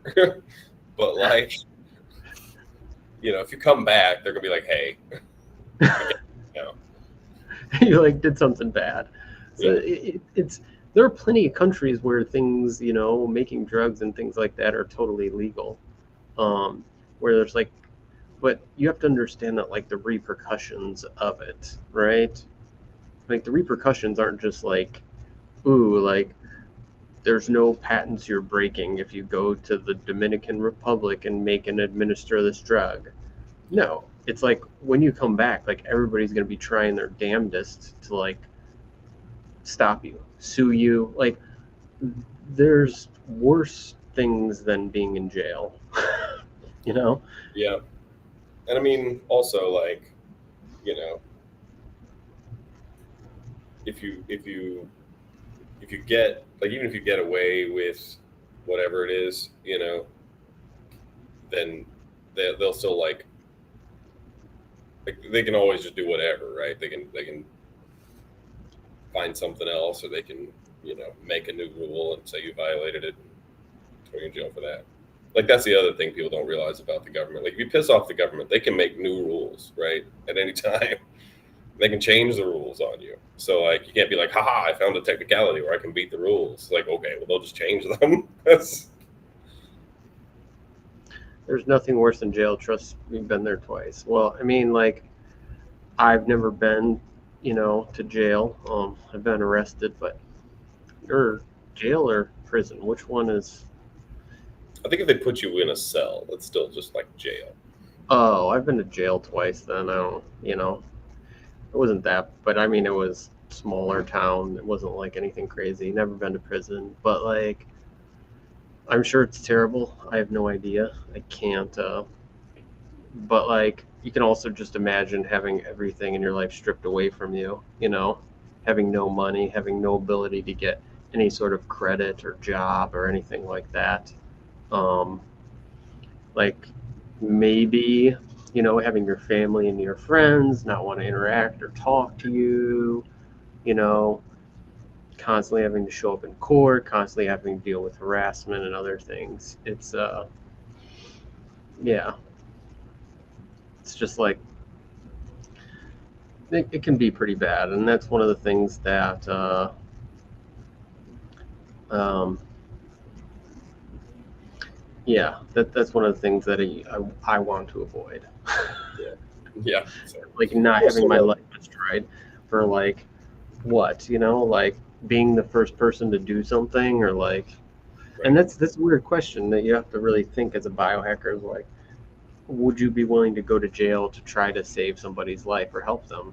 And when it comes down to it, the answer is just like, not really, not somebody I don't know. And that's just like the harsh reality is like, especially when you got kids and a family, like I owe them me, you know, like I owe them being there more than I owe somebody I don't know something, and I can't avoid that. I can't be like, sorry, kids, I tried something and maybe it didn't even work, right? And the person still, like, it doesn't change their fate at all, but I go to jail and for 15 years and miss my kids growing up. I'm not going to do that. yeah. And it's just like, you know, so it's like, is it worth it? I don't know. If I had a lot of support, you know, hundreds of millions of dollars, Yeah. or at least tens of millions of dollars in support, and people willing to back me up and be on my side, then maybe. But otherwise, it's just like there's no way I'm going to come out on top. And so there's a lot of things that I could be doing that I just don't because the risk is too great. And that's a sad reality. It's that like sometimes society's not ready for things. Yeah. That is a weird thing, because like a lot of times it's not even about like ethics or whatever. It's just like novelty alone is enough to make something scary. Yeah, look at Assange. Look at people who are just harassed. Like Julian Assange, what has he ever done besides just like have a website that hosts, information that whistleblowers send him? Yeah. Yeah. And a lot of the whistleblowers too, like that's something I never got. Like somebody was like, "Hey guys, y'all should know the government's been illegally spying on everybody," and then like the government's like, "Oh man, this is the other parts of the government are like, this is bad. We should shut this down and like stop this thing." And then that person's still persecuted. Like, weren't they right? Oh yeah, Edward Snowden and Chelsea Manning, like all these people. Chelsea Manning. That's what I was thinking. It's just like, gosh, yeah. It's funny because like, people are always like Barack Obama's the best president. I'm like, yeah, he also instituted the largest mass surveillance program in the history of the world and uses it against his own citizens. So like, you think that's a good president? I don't know. And he lied about it to our faces. No, we didn't do this. And then Edward Snowden, and it's just like, yeah. Talk to companies that process payments for marijuana companies. It's not a bad idea. I mean, I don't know. Maybe they're more. I don't think there are a lot of companies that process payments. I mean, maybe there's a lot of these marijuana companies do weird stuff. I was just in California and you buy cannabis and they're like, all right, so here's what we do. We have this like payment processor, and what we do is like we give you $5 back. So it's like you're getting cash, and then like you're not actually buying product or something, and then it's weird. Like they always have these weird arrangements where it's not like you're actually paying for cannabis. Oh. So when they like sign up for payment processors or some shit like that, they're like, we're not selling cannabis. We're selling like the bag that cannabis is in. Yeah, exactly. We're selling tokens, and you can exchange tokens for free cannabis. Yeah. The thing is, and that's one thing that's weird to me is like with cannabis, like Mississippi, like they will arrest you and put your ass in jail. You'll lose your job. You'll be like gone for buying cannabis. But you go to some places and it's like, oh, there's an app for that. Pull up the app. They'll just deliver it to you wherever the hell you are. It's like, how is it like this is the same country, but like this is like go to jail, you fiend, and this is just like, oh, we made an app for that. I know. Can we not come together on this somewhere in the middle? It's funny because some of the apps is totally like a drug deal. Like they only accept cash, and they have to give you like $1 back or something. It's like really weird. You're just like, what? So you buy like, because usually the stuff, it's not like inexpensive, or usually you buy like some quantity that's going to cost you like $200. And so like some random person, like it's DoorDash, rolls up in their car and, rolls down the window and is like, hey, are you the person buying cannabis? You just whip up like one of cash and they're like, here. And they're like, here's $1 back because I don't know. Again, they always have these like weird rules about like taking payments and yeah, it's very confusing. But yeah, it's funny. It's just like, come on, like really? Yeah. As far as the payment process being chained through multiple accounts, I don't know. That seems like you'd be more sketchy. Yeah, I mean, there are definitely people who will do payment processing for us. It's not a problem necessarily. It's just setting it up and making it work. I mean, generally for most industries, you can find somebody who will do payment processing. It's just usually like the availability of the money. So like after the payment is made, some companies will just like hold the money for like 30 days or something, right? To make sure that like there's no chargeback, nothing happens, like nobody dies in the process or something like that. Or like we keep getting God is killing me. Yeah. Or like let's see. Yeah, or like the rates that they charge are higher. The amount of money that they'll process in any given month might be a certain limit. They might require collateral and stuff like that. So it gets complicated. But generally everybody can find a payment processor. That's not the issue. It's just like payment processors are undertaking a certain amount of risk, I guess. And so, yeah, I wish it were easier. I wish everything was like fucking cryptocurrency, where you could just immediately transfer the amount to your account, and the only processing fee was the small amount that it required to, verify it on the blockchain. That's not reality. There's all these people involved, which just makes it ridiculous, because it's like, who's really getting hurt, Like, it's like, I guess if there's a chargeback and already spent the money or something like that, then it's somebody's out money. But it's like, I don't think that's such a hard problem that we can't fix. Yeah, and I mean, it'll just be more aggravating.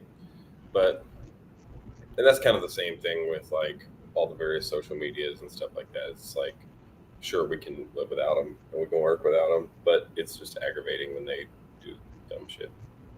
Because it's like their reasoning is like not even real, but they base it on their own ignorance, right? It's like, oh, you're doing dangerous things or medical misinformation. But it's like you're not a medical anything. You don't know anything about any of this.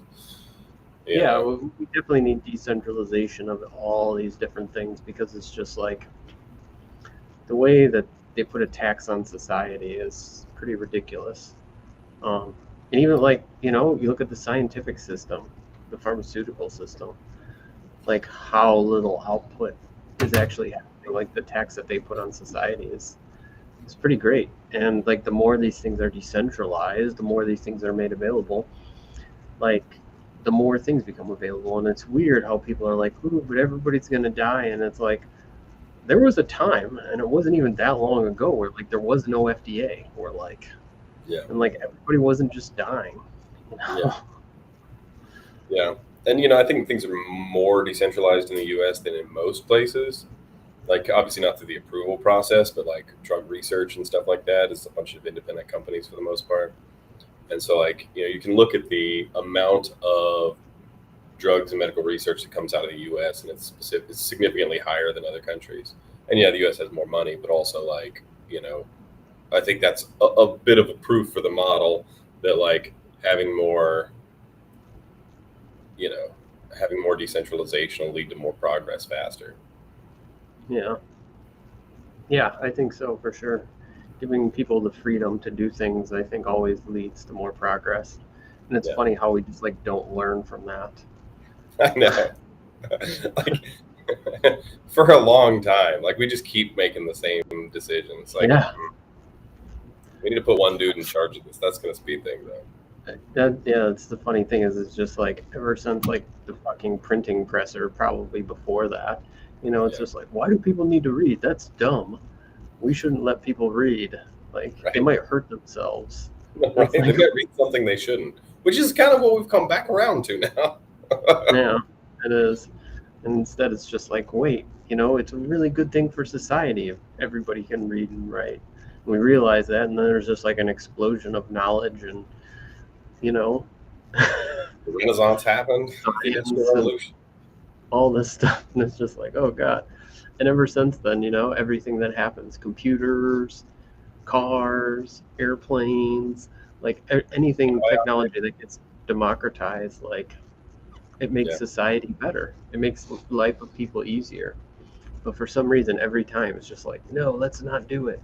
Let's try to hold out as long as we can to not make this technology available to everybody, because bad reason, Yeah. I mean, like, they try to do computers too, right? I mean, there was talks of like there only need to be 5 computers in the world to do the things that we'll ever need computers for, because they figured computers would only be used for like calculating nuclear yields, or astronomical things or something. And then, like, turns out you can use them for everything. Yeah, it's just like, it's strange. I don't get these things. Like, we don't learn very well from history, especially when it comes to like social and cultural phenomenon. Yeah. It's also like, like, some things definitely shouldn't be too centralized, like agriculture, like recent history, like, especially like Russia and stuff, like the Soviet Union definitely demonstrated like centralized agricultural plans are really not workable. It just leads to lots of people starving, especially when the guys in charge make dumb choices. And, like, some things just need a finer grained decision making process than you can get from a big top down thing. And it's the same thing with medicine, because like some dude in Washington can't possibly know your medical history, and every individual person's reaction to something. Like, maybe you've taken a drug in the past and you're like, no, it doesn't. It affects me poorly, And so that he doesn't know that, or maybe this works for you, but it doesn't work for a lot of other people. You know that, but he doesn't know that, but he's going to still make a decision about whether you can take it or not. It's absurd. Yeah, for sure. Yeah, it's I think that the incentivization structure in society is something that really ruins a lot. And right now it's very, and it's like the one benefit, and take this obviously with like a grain of salt when I say this, because like, these definitions are very malleable, but like a socialistic system, or a system with universal basic income or something like that, pushes away from capitalism, or a society that has different goals, right? And right now, society is really pushed towards this goal of like everybody wants to make money and make more money. And companies are like this idea that companies will always make more money for their whole existence. Like it makes no sense. Like, how is that even possible? Like, like I there think, has to. yeah, and I think eventually we'll. I hope. I'm optimistic. I'm an optimistic person, so I think eventually we'll figure out some cobbled together model that'll work pretty good over Yeah. long time scales. The problem is time. Like just about any model can work for a short period. It's like how do you create a model that's stable over 1,000 years or 5,000 Yeah, years? for sure. Yeah, You know, we generally don't think on that time scale. Everybody's just like, my lifetime. Like, I want to be super rich. And yeah, like, I'm going to support the capitalistic system because I want to enjoy all these things that the super wealthy people enjoy. And it's like, you know, that should not be goals that we all have. There's a yeah, lot better things in society than flying around on private planes, you know? yeah. And I think once we have that more ingrained in people, people are more interested in, things that bring health and joy and, discovery and whatever. Things will start changing. But, right now, the culture of runaway capitalism is just destroying everything, destroying medicine, destroying our lives. And it doesn't seem like there's any escape. I think a lot of it has to do with the sort of cronyism too. It's like, uh, you know, once those goals get integrated into like the way the government makes choices, it gets really screwed up because there's like no competition between the government and the companies, and they should be like friction creating forces between each other. Like I'm all Yeah. about like I want society to be full of friction because like the harder it is for people to like do stupid stuff, the less likely people are to do stupid stuff. Like I think laws should be really hard to get passed. So like when people are like, oh, we have too many Democrats and Republicans, they're not going to get anything done because they're fighting each other all the time. I'm like, don't get anything done. Excellent. Oh, yeah. I mean, I'm not because they're going to have to get rid of all the shitty laws that they put in. Yeah, but that's the thing is if there's too much friction up there, they can't make any new ones. It's gridlocked against each other. I guess that's kind of okay. Yeah. But yeah, it's tough. It's tough right now in the world we live in. But yeah, it's like it's one thing I'm really interested in is like getting back to where artisanal things are more appreciated in society. That's coming. I mean, And you like see, mass production is like shunned. Um, right? Because like that's kind of one of the bases of like capitalism is mass production, producing goods at inexpensive costs, um, and then selling them for a profit. Sometimes just like the tiniest profit ever, but because it scales and the volume and stuff like that, like companies make money.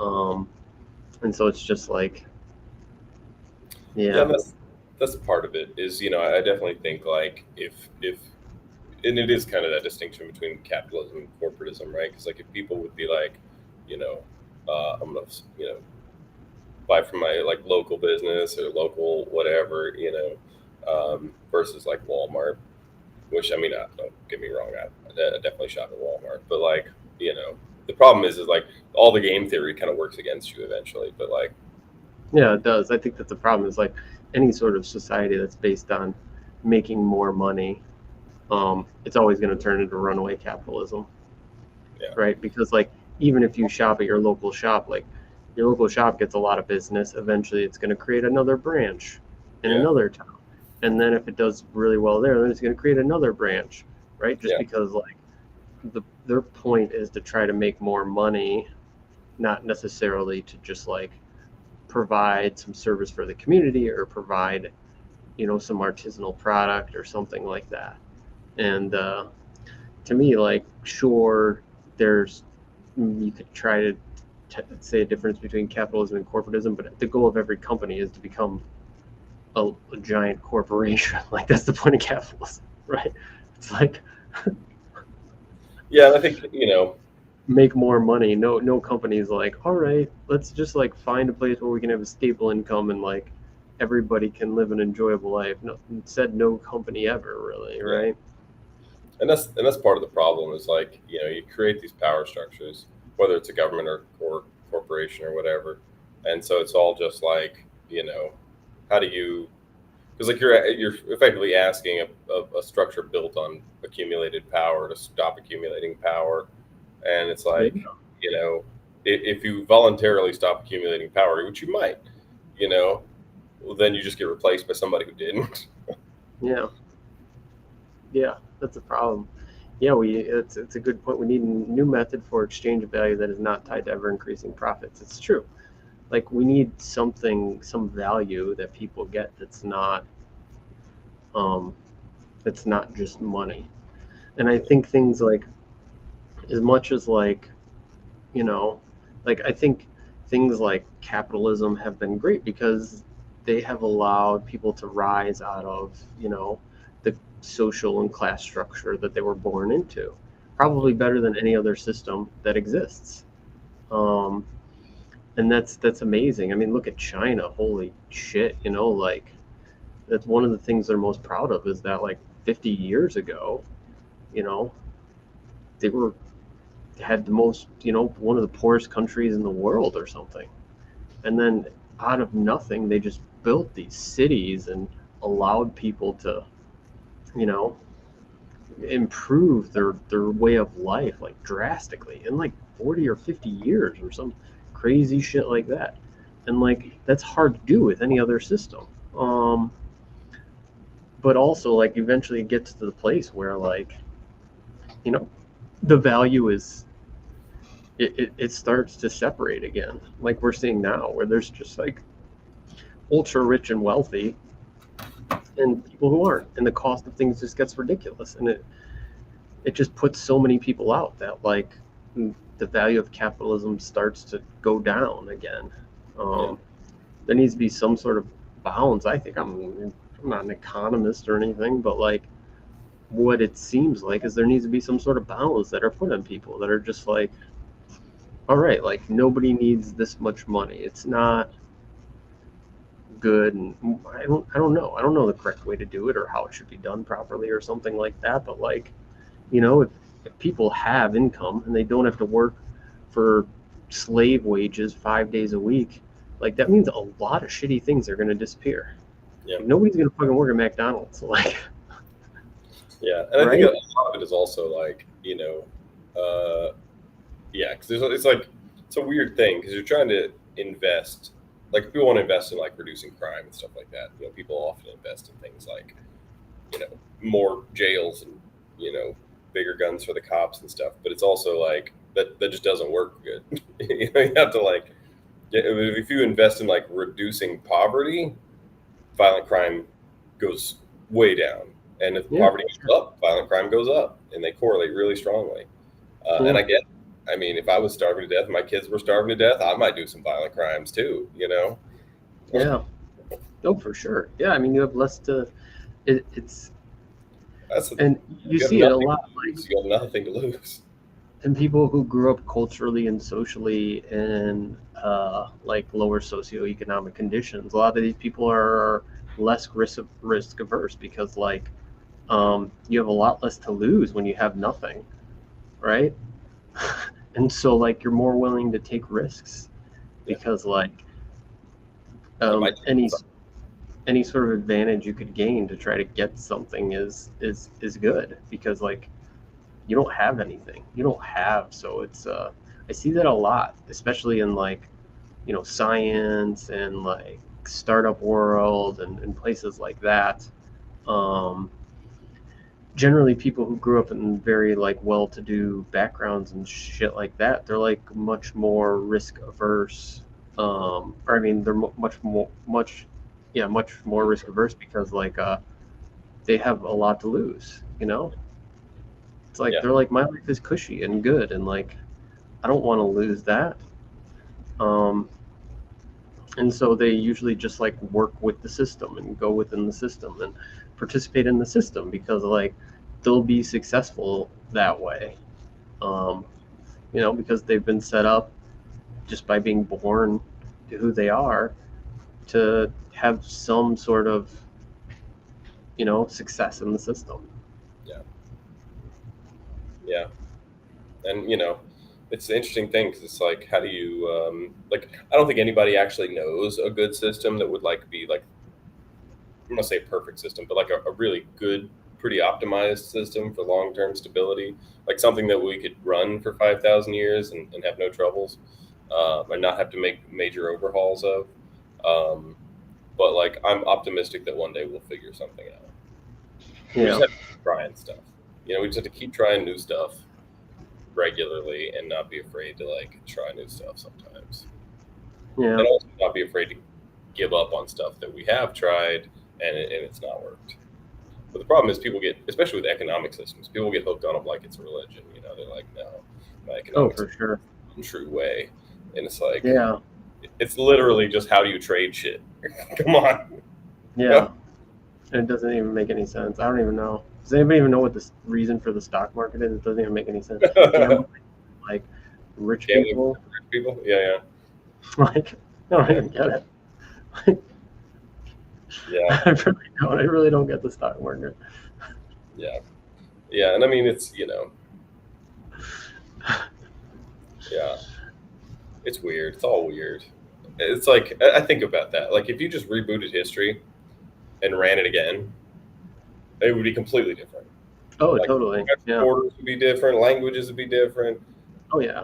Economic system, I mean, in like 1,000 years, that's the thing I think about a lot is like, in 1,000 years, things aren't going to be like how they are. Like China or some other country is going to be like, the country that sets the standard for the world or whatever, just like Rome was, whatever, years ago. And, like places in the Middle East were years before that. And just like, it changes, like every few hundred years or even less, like everything completely changes socially and culturally in the world. And it's just like this idea that all these ideas are going to be the main ideas and be around forever are just ridiculous.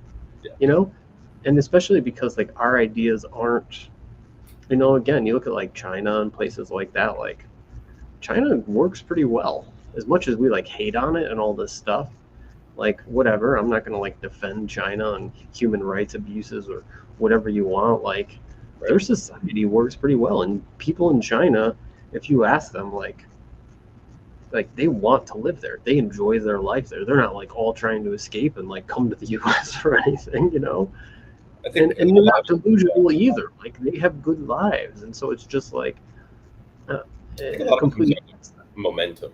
It's like, where do you imagine the momentum's going? So like, if your life is substantially better than it was 10 years ago and even better than it was 20 years ago, you just kind of can project that it's going to keep getting better. But if your life is like worse than it was 10 years ago, or even just not better, you feel like your way of life is stagnating or falling off and dying. And I think that leads to a lot of like hopelessness and things like that. But I think, it like, even if China, like I think eventually China will like hit some sort of peak and then people will start to feel less optimistic about it.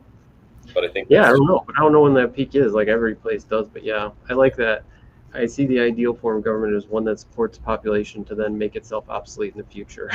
That would be like a very noble goal, to be like, we're here to build a system that runs without us. Right. And that's the whole thing. Because like that's my thoughts on taxes. Like, tell me a multi-trillion-dollar institution can't figure out a way to make money other than taxes. Like, shouldn't it be like I was at the DMV yesterday, and it was just like, I hand this person this forms, and basically their only job is to manually enter it into a system. And you're just like, you have to put it on paper. You can't type it into the system yourself from home. Yeah, you can't just be like, here's the electronic application I submitted, and here's the documents you need to verify it. No. Yeah. So they just like take the information you give them and type it in, and you're like, how is this like Yeah. this? I could have just filled out the application originally in an electronic format that Yeah. then you have to type it in, and it would just like all these things are so inefficient, and it's just ridiculous. And it's like the government spends so much money on things like the DMV, hiring all these employees, and great, they have jobs and stuff like that. I'm not against that, but also like it's so inefficient for the people who show up and are trying to just like get something done, because like what should have been a trip that takes like, 5 minutes ends up taking like a half hour, 45 minutes, something like that. And I'm not even talking waiting to like see somebody. I'm talking about like just waiting at the person who's just like entering the information. Yeah. Yeah. There's a bunch of big like inefficiencies and time sinks and stuff like that. It's all really weird. And it's like, I think time's our most valuable resource. It's like the one thing you can't get more of. And so it's like, you know, like you waste somebody's time, you've really taken something from them. You waste somebody's money or you waste somebody's whatever, you waste somebody's time. Like you took some of their life. Yeah. Wish we could get rid of the government and just see what happens. Maybe it'll happen. Get rid of the FDA and just like, because I don't think a lot of people are going to die. I just really don't. No, Like, people are smarter than that, right? Like, people aren't dumb. that's the fundamental difference. I think they really do believe most people are so stupid they'll just be like, I'm gonna just go take, I don't know, whatever the hell. And if somebody like sells you a drug that kills you, like, they should go to jail. And so, Yeah, like, that's probably going to be not a good thing to do, right. right? And so And it's people are like, probably going to like purposefully try, to make sure that the stuff they provide people is safe. reasonable. Yeah. Yeah, and it's just thing. It's like but I think that's the thing. I think the people in charge really do believe that most people are incapable of running their own lives, and that they're super capable, so much that they can run their lives perfectly and everyone else's. And Yeah, then I they think so. people believe that. They're just like, we'll protect you. And it's like, I didn't So, need any protection. like in New Like, York, I know a guy from New York who's telling me that like large soft drinks are illegal in New York. You can buy two mediums, but not one large. It's like, what are you talking about? Oh, that's like even worse than dry counties. yeah, It's like, no, y'all are eating too much sugar. We're gonna make it slightly more inconvenient for y'all to get sugar. It's like, really? This is what you're doing? Plus, like, who gives a shit? Like, if somebody wants to eat sugar till they die, I mean, who am I to say that's the wrong way to live their life? yeah, it's just like, yeah, yeah, I don't know. It's weird. Yeah. Is it possible to grow human eyes or limbs? No, it's not. Sorry. I mean, like, it's one thing in a lizard, it's another thing in a human. We're not really at that place, even close to that place at all. Yeah, we can grow like skin and stuff like that, simpler tissues. But yeah. Um, anyways, we're coming on 2 hours. If you Yeah, got any last questions, send them to us. and I've killed almost a liter of coffee, so I really got to pee soon. So that'll work out good. Yeah. I don't really, people, the stupidity of people, sure, like, there are individual people who do stupid things and you're never going to be able to stop that. I don't disagree with that. Like, I've done stupid things in my life. Everybody's done stupid things. But I think it's more like the general idea that people are generally stupid, like everybody. Like, the population is stupid. I don't believe in that at all. Right. Um,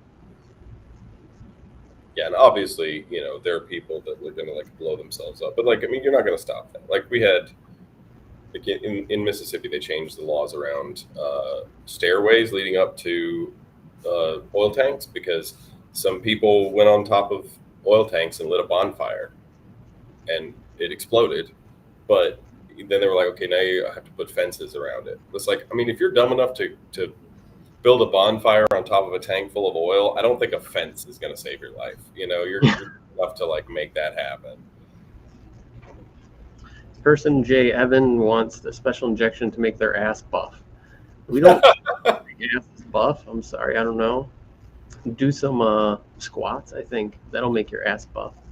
That's definitely the easiest way. AI, I don't know if AI is the most important development of this century. Yeah, I disagree. Like what has AI really done for us besides make us ads easier to target towards us? Like you give me like one thing. Really like cool pictures.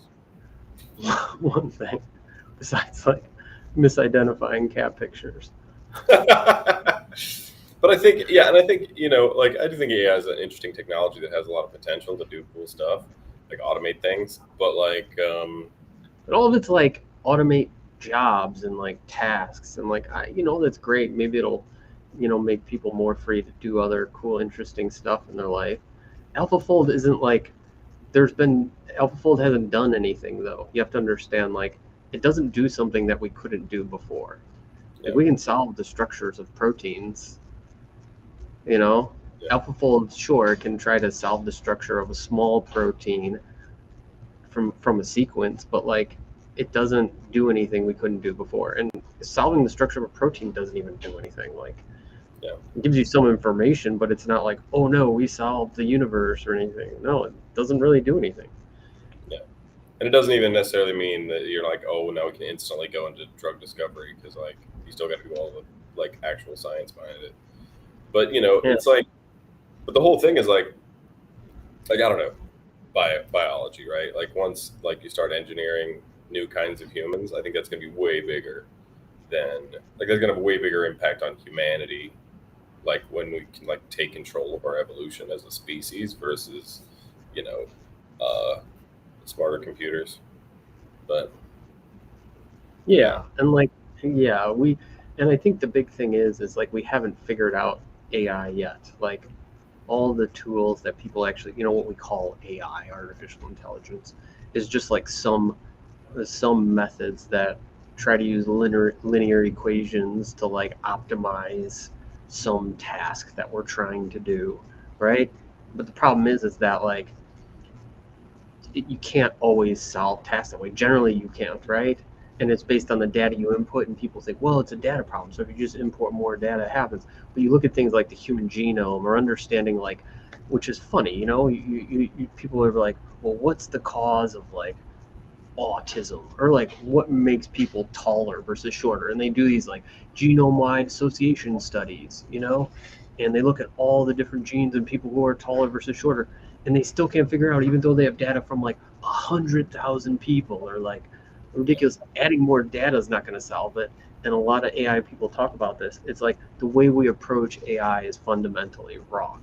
Like, yes, it helps us do tasks and stuff like that, but until we find out a new approach that like actually can help us solve these problems, which who knows if it's even possible, or what's possible with like in our physical realm of science and stuff. But like right now it's like you're never going to be able to make a self-driving car, not the way we're doing it.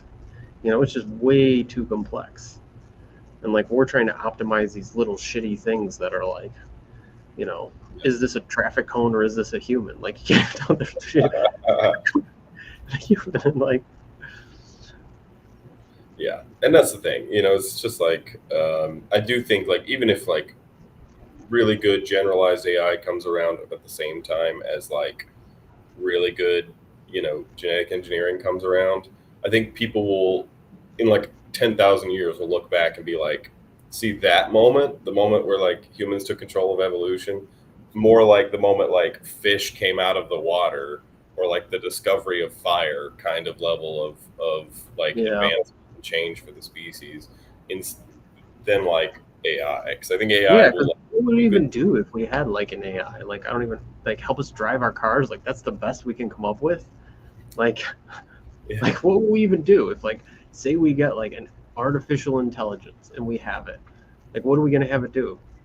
Like even let's say if it's slightly smarter than every human, like it's still not going to be able to solve problems. Like solve, what are you going to be like, world peace? Give us world peace. Like what are you going to? What would it do? I don't even know. Like rocket launch trajectories. Maybe they need some AI to run like AT&T's customer service. I would be okay with that because right now it's they try and it doesn't work, right? It's like speak, say, do you want to talk to a representative? And you're just yelling, representative. But yeah, I agree that like here's the thing is like you're trying to create an artificial intelligence and so like digital world when like it would be so much easier to create an artificial intelligence in like animals. Yeah. And I think that's like where the future is, right? Because like that's when people are going to be like, holy shit, you know, when you can like make a gorilla or a dog that can like learn to talk to humans or like, you know, yeah. I think that's going to be like the holy shit moment, not like some AI that can like drive your car, you know? Yeah, and I think that's an interesting thing because it's like, you know, like the only example of general intelligence that we have is in biology. So we know it's possible. Yeah. And, you know, and we even have like all of the instructions for how to build it. Yeah. We don't understand them all, but we have them all. Yeah. 100%. You know, if you like make a human that it's going to be intelligent. Yeah. And so we can like, and that's the thing is like, even if you make an AI that's as intelligent as a human, that you did no better than somebody who just had a baby, you know, like your lifetime achievement is the same as somebody having a kid, you know? Yeah. Use of AI is have AIs build AIs to build better super AIs. Yeah, you hear about this like singularity thing. I don't know that I believe that. Like it's kind of like I don't know. It's almost because these things are still linear is what you have to understand, right? Like just because you're like let's say smarter, right? Like doesn't mean like scientists aren't like if they were more smart they would do better experiments and like sure they're inefficient, you know, don't get me wrong, but like I don't think having something that's like quote unquote smarter would like make the process move by any faster. Like doing a clinical trial or something with the FDA, like it's going to take the same amount of time whether you're an artificial general intelligence or you're not. You know, it's not like all of a sudden it's going to take less time because you're smarter. And I think that's the issue is that like number one, how do you define intelligence? But like intelligence isn't a thing that like necessarily pushes these processes forward or faster. and a lot of it's also just like say you have an AGI and you're like, okay, AGI, make a smarter version of yourself. But we have like even if it's twice as smart as a person, is that significantly better than having like 50 people in a team working on it? Yeah. You know, which we already have, and they're not achieving it really. Like they can't make up AI smarter than one person, much less smarter than 50 people. Yeah. What does this say? A long comment by Roy about a lot of different stuff. It's a natural selection. How biohackers address this dilemma. Like, I think number one, I think natural selection is fake. I don't think it's a real thing, and there's a lot of people who don't believe that human beings evolved through natural selection. The bot's back. How come? Like, I ban this in so many different ways. Like, how is this bot back? Like, it's super weird. There's probably a second bot that keeps re-inviting them or something. I don't know. It's like it's just like it's like more bots. I just ban them on everything. Ban them on YouTube. Ban them on restreaming. Here's the thing: is that like we have a pretty good idea of the way stuff works, right? And like making a change to like make somebody taller, especially at birth or something like that. It's not going to be like, oh no, like the body doesn't work properly all of a sudden because we made them taller. Like we have a good enough understanding that we can understand how these things happen. I mean, we're not shooting in the dark. We're not just like doing things and we have no idea any idea what the repercussion may be, right? And even stuff that we don't have any idea what the repercussion may be, it's like that's up to people and their choice, right? Like drinking Coca-Cola probably demineralizes your bones or some shit, and makes your muscles weaker or whatever, but like that's a choice that people get to make, right? We are allowed to make these choices. And it's not like you can force people to do these things. Maybe if you're a government, you can, but then you're talking about crazy government genetic engineering shit, and that's a whole nother story. But like any sort of genetic change or cosmetic change that somebody does to themselves, you can usually do it on animal beforehand, so kind of have an idea what's going on, even though it's not always directly related to human. You kind of have an idea what's going on. Number two, you're usually making this decision by yourself and for yourself, so like, why shouldn't you be able to do whatever you want? Like, why shouldn't you be able to take the risks that you want to take?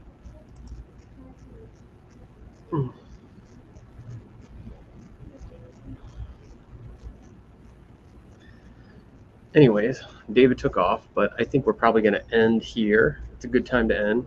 Over 2 hours streaming. Thank you everybody for coming and all your questions and all your interactions with the chat. It was great. We'll be back next week, Wednesday, 11 a.m. Central Time on your favorite social media platform. And hopefully Daria will be with us.